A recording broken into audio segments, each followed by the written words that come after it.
दोस्तों, इससे पहले हमने जो वीडियो किया था उसमें हमने कंडक्ट रूल कंप्लीट कर लिया है। कंडक्ट रूल का पार्ट 1 और पार्ट 2 दो वीडियो अपलोड हुए हैं, वो आप देख लीजिएगा। और उसमें मैंने पूरा जो कंडक्ट रूल है वो आपको समझा दिया है अच्छे तरीके से। क्वेश्चन वहीं से आएंगे और कंडक्ट रूल के थोड़े बहुत आप रूल नंबर ज़रूर याद रखिएगा, क्योंकि वहाँ से रूल नंबर पूछे जाने के ज़्यादातर चांसेस रहते हैं। ठीक है, आज की इस वीडियो में अब हम स्टार्ट करते हैं CCS पेंशन रूल्स के बारे में। ये है central civil services pension rules, जो कि 20 दिसंबर 2021 के लिए आए थे और इसमें 14 चैप्टर हैं और उसमें रूल टोटल हैं 87। ठीक है, ये आप थोड़ा सा याद रखिए, जैसे कि कुछ फैक्चुअल जानकारी पूछ लेता है यहाँ से, इसलिए। ठीक है, अब चलिए दोस्तों, अब हम स्टार्ट कर लेते हैं CCS पेंशन रूल्स के बारे में।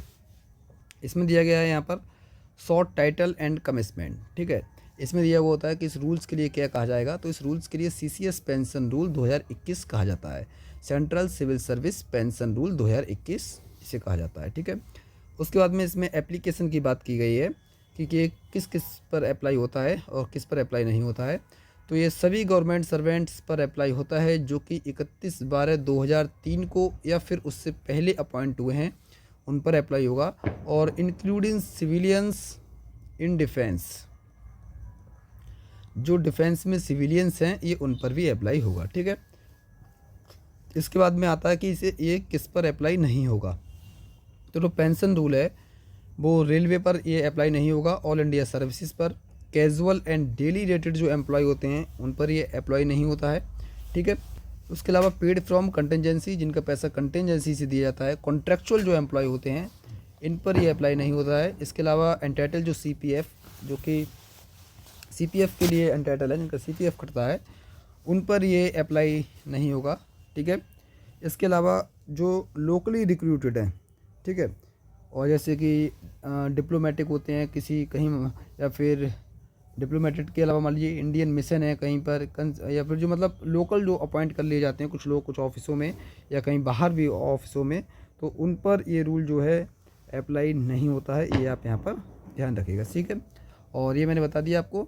और CPF की फुल फॉर्म आप याद रखेंगे, ये है कॉन्ट्रीब्यूटरी प्रोविडेंट फंड, जो कि कॉन्ट्रीब्यूटरी प्रोविडेंट फंड के एंटाइटल हैं, उन पर भी ये रूल अप्लाई नहीं होता है। ठीक है, तो ये किस किस पर अप्लाई नहीं होता है ये बहुत इंपॉर्टेंट है, इसे आप याद रखिएगा। ठीक है, इसके अलावा जो 31/12/2003 से पहले जो भी गवर्नमेंट सर्वेंट थे, जैसे इसमें कुछ गवर्नमेंट सर्वेंट जो कि 31/12/2003 या उससे पहले इंडक्शन ट्रेनिंग पर थे, जिन्होंने अभी अपॉइंट नहीं किया था सेंट्रल गवर्नमेंट में, बट इंडक्शन ट्रेनिंग पर चले गए थे, तो उन पर ये जो रूल है ये अप्लाई होगा। मतलब वो ओल्ड पेंशन स्कीम से गवर्न किए जाएंगे। ठीक है, अगर वो जैसे 31/12/2003 को या उससे पहले इंडक्शन ट्रेनिंग पर चले गए थे, उसके बाद वो सेंट्रल गवर्नमेंट में आए हैं, तो उन पर ये रूल अप्लाई होगा।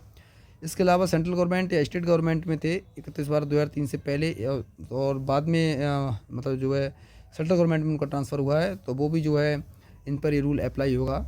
और इसके अलावा किसी ऑटोनोमस बॉडीज़ में थे या फिर टेम्प्रेरी स्टेटस जो गवर्नमेंट सर्वेंट है उसका था, ये 31/12/2003 से पहले, उसके बाद इसका जो है परमानेंट स्टेटस हो गया, तो ये रूल जो है अप्लाई इस केस में होगा। ठीक है, और ये ट्रांसफ़र जो है इसमें ये विद प्रॉपर चैनल होना चाहिए, विद द प्रॉपर चैनल ये होगा। ठीक है, ये याद रखिएगा। इसके अलावा डेथ या इनवैलिडेशन के बेसिस पर जो एम्प्लॉय ऑफिस में अपॉइंट होते हैं, उनके लिए क्या है, चॉइस सिलेक्ट करना होता है कि वो NPS से गवर्न होंगे या OPS से, और अगर वो कोई चॉइस अगर नहीं लेते हैं तो वो NPS से ही गवर्न होंगे। ये आपको यहाँ पर ध्यान रखना है। ठीक है, इसके अलावा नेक्स्ट याद रखेंगे, क्वेश्चन आता है कि पेंशन डिसबर्सिंग अथॉरिटी क्या होती है। इस बार भी क्वेश्चन पूछा गया था इसके बारे में। तो इसमें आपको बैंक्स जो हैं, पोस्ट ऑफिस, ट्रेजरी या सब ट्रेजरी या अकाउंट ऑफिसर, इन चारों का नाम आप याद रखेंगे और यहाँ से डेफिनेटली क्वेश्चन आता है। शायद सेकंड वाले में भी आया था और थर्ड वाले में तो इसमें आया ही है। ठीक है, तो थर्ड वाला एम्स के लिए है, तो उसमें ये इसमें क्या है, मतलब पेंशन डिसबर्सिंग जो अथॉरिटी है उसका मतलब क्या है, बैंक, पोस्ट ऑफिस और ट्रेजरी एंड सब ट्रेजरी और अकाउंट ऑफिसर। ठीक है, इसे आप याद रखिएगा। नेक्स्ट है, अगर गवर्नमेंट सर्वेंट है, ट्रांसफ़र होता है from service to which these rules do not apply, अगर किसी ऐसी सर्विस से ट्रांसफ़र होता है जहाँ ये रूल अप्लाई नहीं होते, तो उसको सेंट्रल गवर्नमेंट में आने के बाद ऑप्शन चूज़ करना होगा विदिन 6 मंथ में। ठीक है, और उसका ऑप्शन जो है वो फाइनल होगा। ठीक है, और उस कंडीशन में वो OPS से गवर्न होगा। ठीक है, ये आपको याद रखना है। ये बहुत शॉर्ट में मैंने बहुत अच्छी तरीके से यहाँ से आपको बता दिया है। यहाँ से इसी टाइप के यहाँ पर जो मुख्य मुख्य क्वेश्चन बनते हैं मैंने आपको यहाँ पर बता दिया है, ठीक है। इसके अलावा ऐसा कुछ इसमें और बताने वाला है नहीं, ठीक है। बाकी ये मैंने यहाँ पर बता दिया, सेम भी सेम है। इसके अलावा हम नेक्स्ट बात करते हैं हम चैप्टर नंबर 3 के बारे में। चैप्टर नंबर 3 देख लेते हैं। चैप्टर नंबर 3, ये चैप्टर नंबर 2 होगा, 3 नहीं 2, चैप्टर नंबर 2 के बारे में, ठीक है। चैप्टर नंबर 2 क्या है ये? इसमें क्लेम ऑफ पेंशन या फैमिली पेंशन, ठीक है। अब फैमिली पेंशन या पेंशन के लिए कौन सा एम्प्लॉय है जो कह सकता है कि हाँ हम फैमिली पेंशन के लिए ये जो है हकदार हैं, कौन क्लेम कर सकता है? रिटायरमेंट के समय, BRS के समय, रिजाइंस के समय, डेथ के समय और FR 56J, ये याद रखना है, ठीक है। अभी मैं आपको समझाऊंगा ये क्या होता है आगे वाली वीडियोज़ में, ठीक है। अभी आप बस इसे याद रखिए, ठीक है। इसके टाइम पर रिटायरमेंट के समय वो कैंसिल क्लेम कर सकता है, BRS के समय पर जो है कैंसिल क्लेम कर सकता है। इसके अलावा FR 56J, रिजाइन, डेथ, ये आपको यहाँ पर याद रखना है। इन सब पर वो उसका क्लेम बनता है पेंशन पर, ठीक है। और सबसे इंपॉर्टेंट यहाँ से क्वेश्चन ज़रूर बनता है, जो डेट ऑफ रिटायरमेंट या डेट ऑफ डेथ जो है ये लास्ट वर्किंग डे माना जाता है, ठीक है। इसे आप याद रखिएगा, लास्ट वर्किंग डे माना जाएगा जो भी डेट ऑफ रिटायरमेंट या डेट ऑफ डेथ जो होगा, जिस दिन एम्प्लॉय की डेथ हो गई है या फिर जिस दिन वो रिटायरमेंट हो रहा है, वो लास्ट वर्किंग डे माना जाता है। बट इससे तुरंत पहले अगर मान लीजिए वो एम्प्लॉय अपने डेट ऑफ डेथ से पहले, डेट ऑफ रिटायरमेंट से पहले, तुरंत पहले वो लीव पर गया हुआ है या उससे एब्सेंट है ऑफिस से या वो सस्पेंशन पर है, और तो उसका जो डेट ऑफ रिटायरमेंट का जो डे है या डेट ऑफ डेथ का जो डे है वो ये उन छुट्टियों के आधार पर ही माना जाएगा जिस पर वो गया होगा। सपोज वो मान लीजिए वो सस्पेंड है, ठीक है, और उसका जो है डेट ऑफ रिटायरमेंट अब आ गया, तो उसका डेट ऑफ रिटायरमेंट भी सस्पेंड ही माना जाएगा। तो मतलब सेम यही माना जाएगा अगर वो उससे ठीक पहले ऑन लीव, एब्सेंट या सस्पेंशन हो जाता है तो, ठीक है। इसके अलावा बात आती है limitation of pension. Limitation of pension में आप याद रखिएगा, अगर कोई गवर्नमेंट जो सर्वेंट है वो रिटायर्ड होता है सुपर एन्यूएशन पेंशन पर, कंपलसरी रिटायरिंग, कंपेसिनेट अलाउंसेस या रिटायरिंग पेंशन पर, तो उसे एक ही पेंशन मिलेगी, ठीक है। ये आपको याद रखना है, ठीक है। इसे आप बहुत अच्छी तरीके से याद रखिएगा। और ये सुपर एन्यूएशन पेंशन क्या है, कंपलसरी क्या है, कंपेसिनेट क्या है, रिटायरिंग क्या है, ये हम अभी इसी वीडियो में देखेंगे। उसमें अभी हम अच्छी तरीके से इसे पढ़ेंगे। नेक्स्ट वाले चैप्टर 5 में इसकी बात की गई है, वहाँ हम पढ़ेंगे, ठीक है।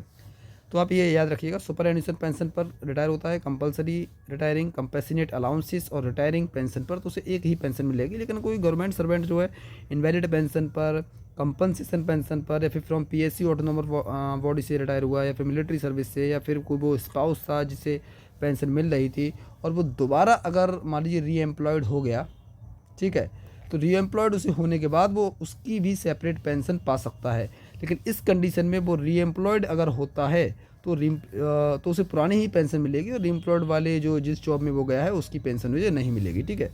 तो ये दोनों कंडीशन को आप यहाँ पर याद रखेंगे।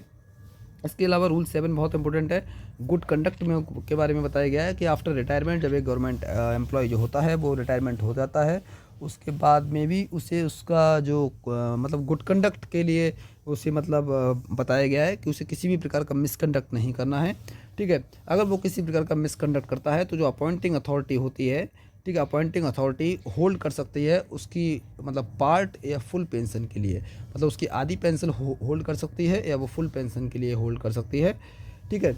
ये हमें इसमें ध्यान रखना है। और इस केस में एक चीज़ ध्यान रखनी है कि ये जो गवर्नमेंट सर्वेंट है उस केस में अपील कर सकता है विदिन 15 डेज, ठीक है, विदिन 15 डेज ये अपील कर सकता है। और उसकी जो ग्रेच्युटी जो होती है वो तो उसे ऑलरेडी पेड कर दी गई होती है क्योंकि वो रिटायर हो चुका है, तो ये ग्रेच्युटी तो रिटायरमेंट के समय ही पेड हो जाती है, तो इसकी तो कोई बात नहीं, बट उसकी पेंशन वगैरह होल्ड की जा सकती है अगर वो मिसकंडक्ट करता है रिटायरमेंट की बात, ये आपको याद रखना है, ठीक है। और 15 डेज़ में वो जो है अपील कर सकता है, ये बहुत इंपॉर्टेंट है, इसे आप याद रखेंगे, यहाँ से क्वेश्चन बन जाते हैं, ठीक है। इसके अलावा नेक्स्ट है rule 8, power to withhold and withdraw pension misconduct during service, ठीक है। अब ड्यूरिंग सर्विस में मान लीजिए, यहाँ हमने बात करी आफ्टर रिटायरमेंट, ये था ड्यूरिंग सर्विस। सर्विस में अभी एम्प्लॉय है तो किसके पास पावर है कि वो विदहोल्ड करे पेंशन का? प्रेसिडेंट के पास। प्रेसिडेंट के पास ये पावर है कि वो उसकी पेंशन को विदहोल्ड कर सकता है, ठीक है, पार्ट या फुल किसी भी तरीके से, मतलब आधी या पूरी किसी भी तरीके से, बट उसकी पेंशन बिलो मिनिमम पेंशन से नीचे नहीं की जा सकती, ठीक है, जो कि 9000 प्लस DR है। मिनिमम पेंशन कितनी है? 9000 प्लस DR, ठीक है। इसके बारे में हम आगे भी बात करेंगे, आगे भी बताया गया इस रूल में, ठीक है, मतलब इसी पेंशन रूल्स में। तो इतने से कम नहीं हो सकती, और जो ग्रेच्युटी जो है वो भी उसकी विदहोल्ड कर ली जाएगी। क्यों? अभी हमने इस केस में देखा कि रिटायरमेंट जब एम्प्लॉय हो गया है तो ग्रेच्युटी तो ऑलरेडी उसकी पेड कर दी गई है, तो उससे तो कोई मतलब ही नहीं है। बट इस केस में क्या है, ड्यूरिंग सर्विस है। अब उसका रिटायरमेंट जब होगा तो उसकी जो है पेंशन तो विदहोल्ड कर दी गई है, बट उसकी ग्रेच्युटी भी विदहोल्ड कर दी जाएगी, ठीक है, अगर वो मतलब अगर वो गिल्टी पाया जाता है तो। बट अगर गलती नहीं पाया जाता है तो उसे पूरी पेंशन और ग्रेच्युटी सब मिल जाएगी, ठीक है, ये आप ध्यान रखिएगा।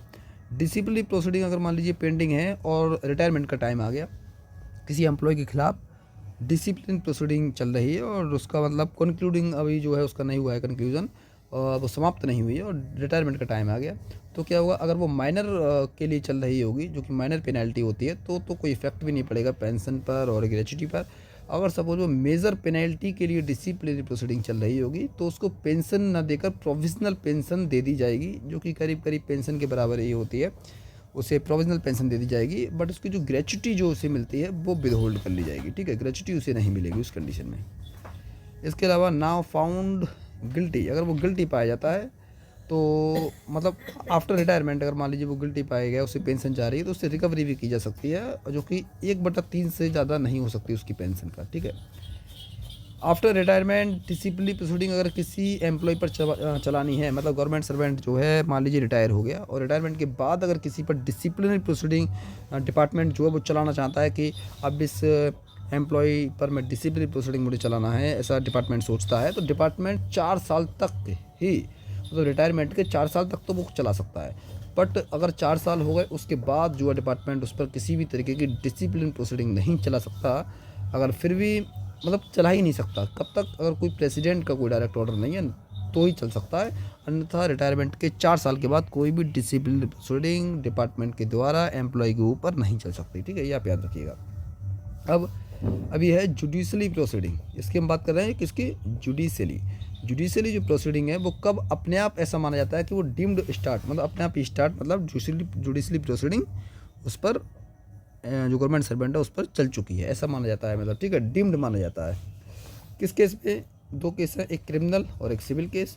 क्रिमिनल केस में एफआईआर रिपोर्ट जो है, मतलब उस पर जो गवर्नमेंट सर्वेंट है उस पर रिपोर्ट कर दी गई है और मजिस्ट्रेट उसका संज्ञान ले रहा है, लेता है, तो उसे जुडिशली प्रोसीडिंग का उसे डीम्ड स्टार्ट मान लिया जाता है। और सिविल केस में उसका जो सिविल केस है वो मुकदमा जो है कोर्ट में दायर कर दिया गया है, तो ये मान लिया जाता है कि इसको जुडिशली प्रोसीडिंग डीम्ड स्टार्ट है। सेम ऐसे ही डिसिप्लिनरी प्रोसीडिंग जो होती है, जो कि डिपार्टमेंट चलाता है, वो भी डीम्ड समझी जाती है जब चार्जशीट इश्यू कर दी जाती है डिपार्टमेंट के द्वारा गवर्नमेंट सर्वेंट को, ठीक है, गवर्नमेंट सर्वेंट को चार्जशीट दे दी जाती है, और गवर्नमेंट सर्वेंट जब अंडर सस्पेंशन चला जाता है तो भी ये अपने आप मान ली जाती है, ठीक है, तो ये 2 कंडीशन है, ये आप ध्यान रखिएगा, ठीक है। मतलब जब गवर्नमेंट सर्वेंट अंडर सस्पेंशन चला जाएगा, जब डिपार्टमेंट उसे सस्पेंड कर देगा तो उसकी डिसिप्लिन प्रोसीडिंग स्टार्ट मान ली जाएगी, और चार्जशीट जब उसे पकड़ा दी जाएगी तो भी मान ली जाएगी, ठीक है, ये आप ध्यान रखिएगा। नेक्स्ट रूल यहाँ पर बनता है commercial employment after retirement. Retirement के बाद जो कॉमर्शियल एम्प्लॉयमेंट है, मान लीजिए कोई गवर्नमेंट सर्वेंट है जो रिटायर हो गया, उसके बाद में वो एम्प्लॉयमेंट करना, मतलब दोबारा वो कोई काम करना चाहता है कॉमर्शियल का, तो वो किस तरीके से करेगा, उसकी परमिशन की बात करी गई है। तो सबसे पहले याद रखेंगे ग्रुप बी जो होता है उससे कोई परमिशन नहीं चाहिए, उसे सिर्फ ओनली इंटीमेट करना है डिपार्टमेंट के लिए। बट जो ग्रुप ए ऑफिसर होता है इसे परमिशन लेनी होती है, और ये परमिशन लेने के लिए एक एप्लीकेशन लिखेगा डिपार्टमेंट के लिए, और उसको जब वो एप्लीकेशन लिखेगा तो डिपार्टमेंट उसके लास्ट 3 साल का रिकॉर्ड चेक करेगा, तब वो परमिशन देगा। अगर सपोज मान लीजिए इसने एप्लीकेशन लिखा और 60 दिन तक कोई आंसर प्राप्त नहीं हुआ तो वो डीम्ड एक्सेप्ट मान ली जाएगी एप्लीकेशन, ठीक है। और अगर मान लीजिए वो नहीं देता है या कुछ मना करता है तो अपील कर सकता है विदिन 30 डेज़ में, ठीक है, गवर्नमेंट एम्प्लॉय जो है वो 30 डेज़ में अपील कर सकता है, ठीक है, ये आप यहाँ पर याद रखें। नेक्स्ट है outside India, outside India employment. Outside India employment करना चाहता है इंडिया के बाहर में, तो क्या होगा, तो ग्रुप बी के लिए तो किसी भी परमिशन की कोई आवश्यकता ही नहीं है, बट ग्रुप ए जो ऑफिसर है, ग्रुप ए, उसके लिए क्या है, पीरियड परमिशन चाहिए, और पीरियड परमिशन चाहिए वो भी क्या, डिपार्टमेंट से पीरियड परमिशन लेगा। बट अगर विदाउट परमिशन वो अगर कोई ऐसा काम करने लगता है आउटसाइड इंडिया के, डिपार्टमेंट को पता नहीं चलेगा, तो पता चलने के बाद उसकी जितने समय तक उसने बाहर काम किया है उतने समय को उसकी पेंशन रोक दी जाएगी, और ये जो प्री परमिशन जिसे दी जाती है वो मिनिस्ट्री ऑफ एक्सटर्नल अफेयर्स से कंसर्न करके दी जाती है, क्योंकि ये विदेश का मामला है, बाहर देश के बाहर का, तो विदेश मंत्रालय से कंसर्न करके ही दी जाएगी। ठीक है, ये आप याद रखिएगा। तो ये बहुत इंपॉर्टेंट था यहाँ तक। नेक्स्ट हम थोड़ा सा और कवर करते हैं। ये है क्लासेस ऑफ पेंशन। पेंशन कितने कितने तरीके की होती हैं, जैसा कि मैंने बताया, इस वीडियो में हम बात करेंगे। अब यहाँ पर आप समझिएगा कितने कितने तरीके की पेंशन होती हैं। ठीक है, एक है सुपर एन्यूएशन पेंशन। ये क्या है? ये सुपर एन्यूएशन पेंशन है, मतलब जो एज पर जब एम्प्लॉय जो रिटायरमेंट मतलब रिटायर होता है, जैसा कि 60 साल एज है सेंट्रल गवर्नमेंट में रिटायर होने की, तो 60 साल पर जो रिटायर हो जाता है या जो भी उसकी एज दी गई है रिटायरमेंट की, तब वो सुपर एन्यूएशन पेंशन पाता है, वो उसका टाइप है। नेक्स्ट है रिटायरिंग पेंशन। रिटायरिंग पेंशन का मतलब ये है, इसमें दो कंडीशन है, एक है बीआरएस और एक है रिटायरिंग बाई गवर्नमेंट। मतलब या तो एम्प्लॉय को गवर्नमेंट के द्वारा रिटायर कर दिया जाए, जो कि 30 साल की सर्विस के बाद रिटायर किया जा सकता है गवर्नमेंट के द्वारा। ठीक है, उसके बारे में भी हम अभी आगे बात कर लेंगे, जिसमें हम मतलब FR 42 जिसे हम बोलते हैं, या फिर 56J हम बोलते हैं, FR 56J के में क्या गया है कि जो गवर्नमेंट एम्प्लॉय 30 साल की सर्विस कर लेता है तो गवर्नमेंट उसे 3 महीने का नोटिस देकर उसे रिटायरमेंट कर सकती है, इस तरीके से बताया गया है। या वो BRS ले लेता है, वॉलंटरी जो रिटायरमेंट है, इसे मतलब अपनी मर्जी से रिटायरमेंट ले लेता है, तो उस कंडीशन में उसे रिटायरिंग पेंशन दी जाती है, जो कि रिटायरिंग पेंशन बोला जाता है। नेक्स्ट है पेंशन इन एब्जॉर्व इन स्टेट गवर्नमेंट। अगर कोई एम्प्लॉय है जो एब्जॉर्व हो गया स्टेट गवर्नमेंट में, सेंट्रल गवर्नमेंट से, तो उसका जो पेंशन है उसमें ऑप्शन रहता है। ठीक है, ऑप्शन है, या तो मान लीजिए वो कंप्लीट जो पेंशन का दायित्व है वो सेंट्रल गवर्नमेंट निभाए, मतलब उसी पेंशन सेंट्रल गवर्नमेंट ही देगा, या फिर मान लीजिए पार्टली मतलब उसमें जो है state government plus central government दोनों में से मतलब अपना जो है सर्विस काउंट करा सकता है, वो सेंट्रल गवर्नमेंट की स्टेट गवर्नमेंट में, तो स्टेट गवर्नमेंट देगा। मतलब इन दोनों का आपस में इस तरीके से सेटलमेंट हो जाता है। जनरली सेंट्रल गवर्नमेंट जो है पेंशन देता है। ठीक है, उस केस में अगर वो उसका स्टेट गवर्नमेंट में हो जाता है तो सेंट्रल गवर्नमेंट भी देता है और स्टेट गवर्नमेंट भी दे सकता है, इसमें से कोई भी ऑप्शन हो सकता है। नेक्स्ट है pension in absorbs in PSU and autonomous bodies. ठीक है, तो इस केस में क्या होगा, सेम वही ऊपर वाला मैटर होगा, बस में अंतर क्या है, ये बिल्कुल सेम इसी की तरह होगा, बट इसमें क्या डिफरेंस होगा कि जो पेंशन की जो लायबिलिटी है, जो पेंशन की जो लायबिलिटी है वो मतलब वहन की जाएगी किसके द्वारा, सेंट्रल गवर्नमेंट के द्वारा, और वो ट्रांसफ़र कर दी जाएगी किसके लिए, PSU के लिए, या फिर ऑटोनोमस बॉडीज़ के लिए, या फिर स्टैट्यूटरी बॉडीज़ के लिए। ठीक है, ये आप यहाँ पर याद रखिएगा, इसमें इतना अंतर है। नेक्स्ट है इनवैलिड पेंशन। इनवैलिड पेंशन क्या होता है, जब कोई गवर्नमेंट एम्प्लॉय डिसेबिलिटी एक्वायर कर लेता है, चाहे वो डिसेबिलिटी बॉडीली हो या मेंटली हो। ठीक है, वो गवर्नमेंट एम्प्लॉय है और वो उसने डिसेबिलिटी एक्वायर कर ली, चाहे वो मेंटली बॉडीली किसी भी तरीके की, अगर वो मतलब डिसेबिलिटी एक्वायर कर लेता है, तो फिर इस केस में क्या होता है, उसको इनवैलिड पेंशन दी जाती है। और इनवैलिड की पेंशन में क्या होता है, फिर उसका मेडिकल होता है। ठीक है, मेडिकल होता है जो कि गैजेटेड एम्प्लॉयज़ होते हैं, 54,000 से बेसिक पे इनका ज़्यादा होता है। वो मेडिकल बोर्ड जो होता है उनका चेकअप करता है, जिनका 54,000 से बेसिक पे ज़्यादा होता है। ठीक है, उनका मेडिकल बोर्ड करता है। ठीक है, और जो मतलब जो उसकी पूरा जो केस है, जैसे वो जो रिक्वेस्ट चलता है डिपार्टमेंट में कि मुझे रिटायरिंग लेना है, इनवैलिड पेंशन के मतलब इनवैलिडेशन रिटायरमेंट लेना है, तो उस केस में जो उसका पूरा केस जो होता है वो फुल केस कंप्लीट जो हो जाता है 45 डेज़ में, वो पूरा केस कंप्लीट करना होता है उसकी एप्लीकेशन से आने तक, लास्ट तक, कि हाँ उसने वैसे डिपार्टमेंट में गवर्नमेंट एम्प्लॉय कहेगा कि मैं इनवैलिडेशन पेंशन लेना चाहता हूँ, मतलब इनवैलिडेशन पे रिटायरमेंट लेना चाहता हूँ, तो उसका जो उसकी रिक्वेस्ट आएगी, उस रिक्वेस्ट से लेकर पूरा प्रोसेस 45 दिन में कंप्लीट किया जाएगा। ये आपको यहाँ पर याद रखना है। ठीक है, अब उसकी पेंशन जो इस केस में बनेगी, पेंशन क्या बनेगी इस केस में उसकी पेंशन होगी क्या, 50% ऑफ एमेलमेंट। ठीक है, मैक्सिमम, और या फिर मतलब और मिनिमम की अगर हम बात करें तो वो होगी क्या, 9,000, ये आप याद रखिएगा। ठीक है, प्लस DR उसमें होता है। ठीक है, 50% ऑफ इमेलुमेंट्स, या फिर हम यहाँ पर लिख सकते हैं एवरेज इमेलुमेंट्स। इनमें से दो जो भी ज़्यादा होता है, चाहे एवरेज इमेलुमेंट्स हो या इमेलुमेंट्स हो, वो उसे दे दिया जाता है। एमेंडमेंट्स मतलब लास्ट जो 12 मंथ का उसने जो प्राप्त किया है बेसिक, उसका एक एवरेज निकाल लिया जाता है, ठीक है, उसे हम बोलते हैं एमेंडमेंट्स। और इसके अलावा उसे retirement gratuity, family pension, leave encashment, ये सब को दिया जाता है, ठीक है। ये सारे बेनिफिट्स इसे मिलते हैं जो मैंने बताया। नेक्स्ट होता है compulsory retirement pension. Compulsory retirement pension ये क्या है, ये एज अ पेनल्टी है, गवर्नमेंट रिटायर कर देती है गवर्नमेंट एम्प्लॉय के लिए, ठीक है। तो ये एक पेनल्टी बोलते हैं, तो इसे भी कंपलसरी रिटायरमेंट पेंशन है, ये एज एक पेनल्टी है, बट ये इसी का ही पार्ट है। इसमें क्या होता है, जो कि डिसिप्लिनरी जो अथॉरिटी होती है वो क्या करती है, या तो मान लीजिए फुल पेंशन दे सकती है, क्योंकि उसको वही केस फाइनल करेगी जब उसे मतलब पेनल्टी इस तरीके से लग रही है, तो वो चाहे वो फुल पेंशन दे सकती है, या वो क्या कर सकती है, फुल पेंशन न दे के उसको या तो उसको फुल दे सकती है, मतलब मैक्सिमम तो फुल ही जा सकता है, फुल पेंशन एंड ग्रेच्युटी उसे देगी, या फिर कम से कम, ये तो मैक्सिमम हो गया, ये तो केस मैक्सिमम वाला है, फुल देगी, और मिनिमम कम से कम उसके लिए 2/3 उसकी पेंशन देनी होगी, और यही इसकी ग्रेच्युटी देनी होगी, ठीक है। ये इसका दिया जाता है, इसे बोलते हैं कंपलसरी रिटायरमेंट पेंशन, ठीक है। नेक्स्ट है कंपेशनेट अलाउंसेस। ये भी इसका नाम है कंपेशनेट अलाउंसेस, बट इसे पेंशन में ही गिना जाता है। और ये कब दी जाती है, जब गवर्नमेंट सर्वेंट को डिसमिस या उसे रिमूव कर दिया जाता है सर्विस से, ठीक है, ये तब दी जाती है। और ये कितनी दी जाती है, तो इसके मैक्सिमम जो है, मैक्सिमम, ठीक है, थोड़ा साफ करके लिख दे रहा हूँ सबको समझ में आए, मैक्सिमम 2/3 2/3 जो दी जाती है पेंशन एंड ग्रेच्युटी, ये मैक्सिमम 2/3 दी जाएगी। और अगर अब मिनिमम की अगर हम बात करें, तो मिनिमम तो वही है 9,000, ठीक है, याद रखना है।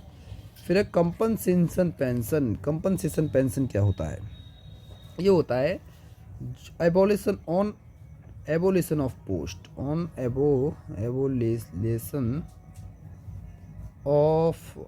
एबोलिशन ऑफ पोस्ट, मतलब पोस्ट को नष्ट कर दिया गया, मतलब वो पोस्ट अब नहीं रही। जैसे गवर्नमेंट सर्वेंट है, ये किसी पोस्ट पर था और उसे नष्ट कर दिया गया, वो पोस्ट अब नहीं रही, तो उसके लिए ये वाली पेंशन दे दी जाएगी। अन्यथा उसके बाद वैसे कई सारे ऑप्शन दे दी जाते हैं, या तो उसे सिमिलर पहले पोस्ट ऑफ़र की जाती है, अगर सिमिलर नहीं है तो उसे एक लोअर पोस्ट ऑफ़र की जाती है। उसमें क्या होता है, गवर्नमेंट सर्वेंट की बिलिंग होती है, वो चाहे तो ले ले या फिर वो मना कर दे।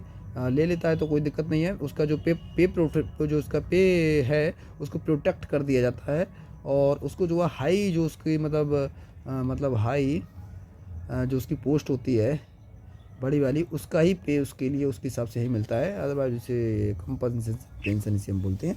कंपनसेशन या पेंशन यहाँ पर दे दिया जाता है इस तरीके से, ठीक है, यही है कंपनसेशन पेंशन। और तो हमने यहाँ पर पढ़ लिया ये जनरल कंडीशंस, हमने यहाँ पर क्या क्या ख़त्म किया, हमने जनरल कंडीशंस पढ़ ली, जैसे कि मैंने बताया इसमें सारी कंडीशन, जनरल कंडीशन प्लस किन किन पर रूल अप्लाई होता है वो सब पढ़ लिया। इसके अलावा हमने पेंशन के टाइप पढ़ लिए, ठीक है। अब इसके बाद में हम क्या पढ़ेंगे, इसके बारे में हम डिस्कस कर लेते हैं। इसके बारे में हम पेंशन में और क्या क्या पढ़ने वाले हैं, मैं आपको यहाँ पर बता देता हूँ। सबसे पहले इंपॉर्टेंट यहाँ से क्वेश्चन बनते हैं, वो हम पढ़ेंगे क्वालिफाइंग सर्विस। क्वालिफाइंग सर्विस के बारे में पढ़ेंगे, बहुत ज़्यादा इंपॉर्टेंट है क्वालिफाइंग सर्विस, इसे मैं आराम से पढ़ाऊँगा आपके लिए, यहाँ से क्वेश्चन आते हैं अच्छी तरीके से, ठीक है। क्वालिफाइंग सर्विस के बारे में हम बात करेंगे।